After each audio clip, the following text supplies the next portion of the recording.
Hey, it's Bill Russell. I'm here in my yellow hat. I wore it at Vive and Hims to signify our partnership with Alex's Lemonade Stand Foundation and the search for cures and to combat childhood cancer. I'm just blown away by the generosity of our community.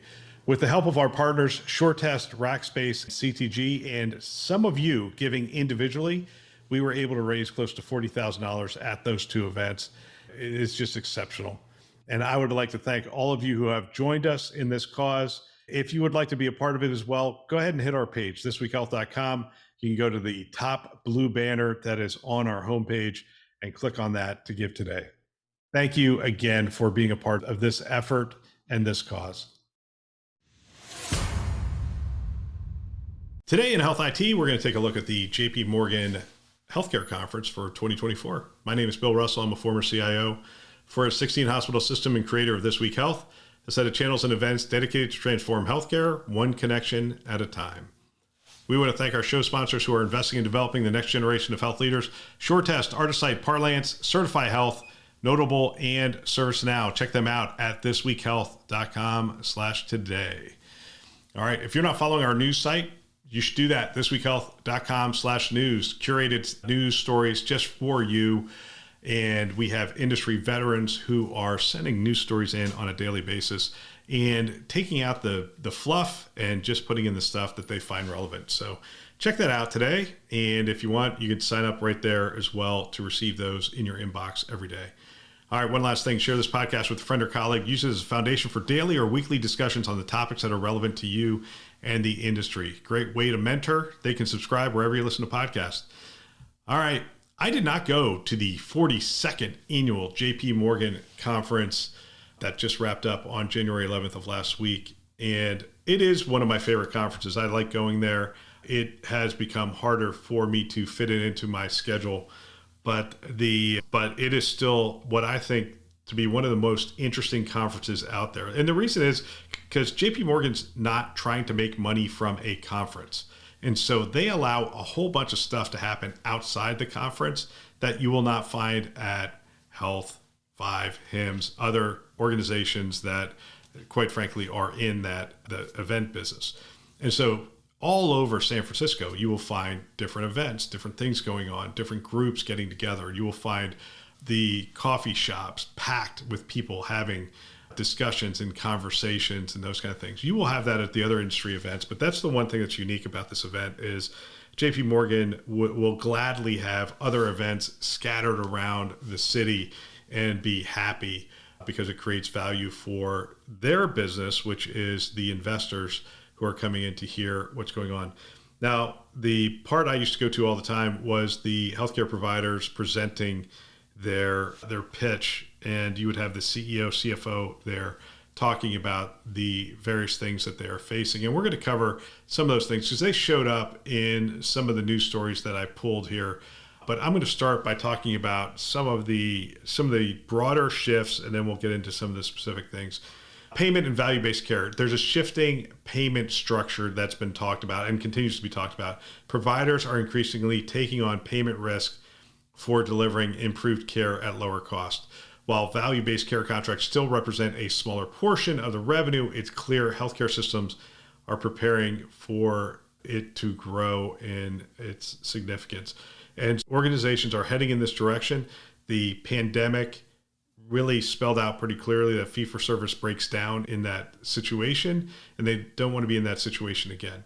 The payers did really well through the pandemic. The providers did not do so well during the pandemic, outside of the government money that was supplied to them. So therefore, they are shifting. They are looking for more increased risk-based contracts and value-based care payments. So that's one of the big shifts. Again, not new, but just more momentum in that direction. Focus on population health and cost management. Understanding costs and margins within patient populations is becoming crucial for managing resources effectively. This means better data analysis and targeted interventions for specific cohorts. Health systems are trying to use the data we've been collecting for years to become more efficient, more effective, to provide better care, get better outcomes, and whatnot. So our data analytics capabilities need to continue to grow and get better as we move forward.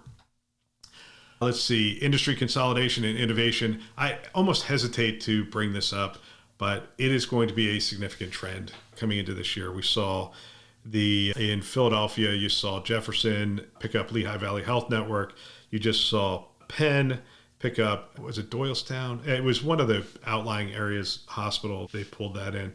But that was a market, Philadelphia was a market that was ripe for consolidation. So not a shock that it's happening there, but it's going to be happening all over the place. Again, not a new trend. I almost get tired of talking about it, but it is going to be a trend. So it's going to be something we have to talk about. And if you're on the IT side, which is our primary audience here, you have to have a plan for this. If you are on the acquiring side, you should have a complete playbook ready to go.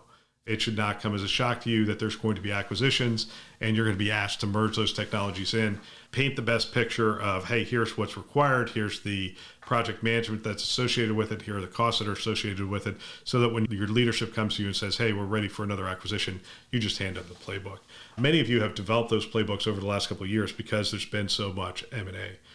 Let's see, technology convergence. Healthcare and technology are merging with AI and machine learning driving innovations in a lot of different areas, in care pathways, in communication with the patient, in call centers, in drug discovery, you name it. We are going to see a boom in how AI, machine learning, and technology are used in healthcare. And it creates opportunities for improved care, but also raises concerns about data privacy and equity and whatnot moving forward. And by the way, AI machine learning was part of the Jamie Dimon presentation and address. There was a whole section or there was a whole nother conference that got spun up by the Valid AI people and Ashish Atreja and that whole group. And wow, great panels they put together. But anyway, there was a whole section, AI machine learning, we're going to be able to talk about on every one of these shows if we want to, but technology convergence is a significant trend as well. There was a bunch of stuff. The other thing about this conference is you get a bunch of stuff on the pharma side. You get a bunch of stuff on the payer side. You get a device side. Medtronic is revamping their strategy, focused really on restoring earnings power. And I think that's going to be one of the key things that we talk about is there's a significant financial focus right now. It's been a tough year, and they're anticipating a tough year with interest rates and where things are at in terms of the economy going forward. Some challenges and opportunities. Rural hospital closures are continuing to rise, and which will create more underserved communities. So that's a concern. Burnout and workforce shortages, healthcare worker burnout and staff shortages remain severe challenges. Healthcare systems need to invest in mental health support, competitive wages, and workforce development programs. And a lot of the larger health systems that I've been talking to have gotten beyond the critical nature of this, but it is still a primary focus for every health system in the country. And then mental health awareness and access. Mental health received increased attention, highlighting the need for improved access to services and destigmatization. That's a hard word to say. This could lead to increased funding in innovative care models. Let me go down to, here's some of these other stories. Clinical innovation, gene therapy momentum is starting to rise. Precision medicine advances. Precision medicine based on individual genetic and molecular profiles is gaining ground, with companies developing targeted therapies. Interesting. Telehealth expansion, telehealth adoption, and investment are surging, driven by increased patient demand and convenience. This opens up opportunities for remote care delivery and improved access to specialties. I think this is going to be a big and important move for health systems. Yes, we put all those things in place, but now it's more of a strategy conversation. How much can we do via telehealth? How can we reach more people? How can we expand the number of people that are actually in our EHR because we are delivering telehealth? This is going to be a growth strategy, I think, going into 2024 and important to keep an eye on. Health equity, concerns about disparities in healthcare access and quality for underserved communities is at the forefront. So that there's a bunch of mentions in various articles about that. There's calls for policy change and targeted interventions. Let's see, social determinants comes up every year. Let's see what there's a growing recognition of the impact of social factors like poverty, housing instability, and food insecurity on health outcomes initiatives to address these factors are gaining traction. Yeah, and they will gain traction. The question is who pays for them. And that's always what holds it back and slows it down. And once we get a solid plan for who's paying for that, I think it will gain significant traction. Business and operations, this is the area I think that's going to get significant focus in 2024. Supply chain resilience. This is probably new from the pandemic. Strengthening supply chains to prevent disruptions and shortages is a priority, with investments in domestic manufacturing and diversification of sourcing channels. So that is going to be, you'll probably hear that coming up. If you're a CIO, that discussion and conversation around supply chain more than likely started during the pandemic, is just continuing. But now we're going to be looking at resilience in those supply chains. Cybersecurity threats remain a top concern, and I'm not glossing over that. I understand it's a major concern. We do enough shows that focus in on that, and we're going to do a renewed emphasis starting in February on cybersecurity, so stay tuned for that. Sustainability efforts, environmental sustainability is gaining traction. We heard that from Mike Pfeffer over at Stanford. We're hearing it from other health systems as well that are looking at their carbon footprint. Heard it from BJ Moore at Providence. A lot of health systems are coming out with initiatives that address their carbon footprint as an operation. And so I think you'll hear more and more of that. And then the normal things, wearable technologies, remote monitoring are increasing. Not as many mentions, so probably was mentioned by a couple, but not, it was an overall trend that was going on. I think the forward-leaning health systems are really weighing their options with regard to remote monitoring, increasing the number of beds that they are managing by managing beds in people's homes. Let's see. Final one, blockchain in healthcare. The only reason I'm mentioning this is because it has gotten such a bad rap over the years. Let's see. Blockchain technologies are being explored for secure data sharing, supply chain management, and personalized medicine applications, although adoption is still in its early stages. Blockchain does represent a significant move forward with regard to security in data sharing.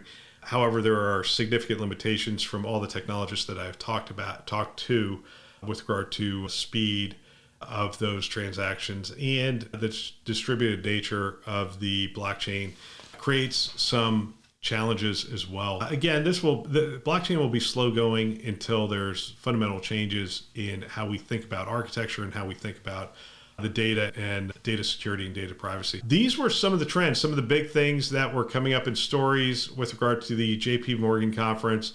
I would imagine if I had sat through, as I normally do, listening to the CFOs, I would have heard pretty difficult year. We know that from the various reports we got all throughout last year, that margins were down, costs were up, and revenues were flat, which was a bad combination. This is probably multiple years that we're looking at that. So you're looking at probably some decrease in terms of cash on hand. You're looking at some decreases in, well, actually investments probably did okay last year if I thought about it. Investments probably did okay, but there's going to be a renewed focus this year on making sure that things don't get any worse and that they only get better.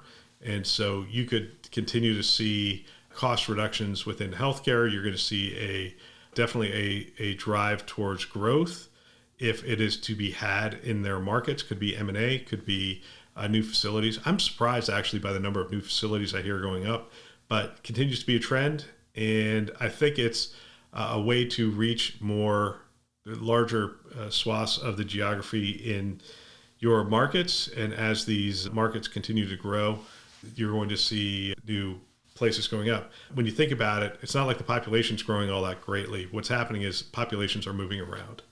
And so as populations move around, they need healthcare, and access and convenience are important factors for the healthcare community. All right, that's my report from the JP Morgan conference. Sorry I didn't get to go this year, but hopefully we'll get back there next year. We'll see. That's all for today. Don't forget, share this podcast with a friend or colleague. Keep the conversations going.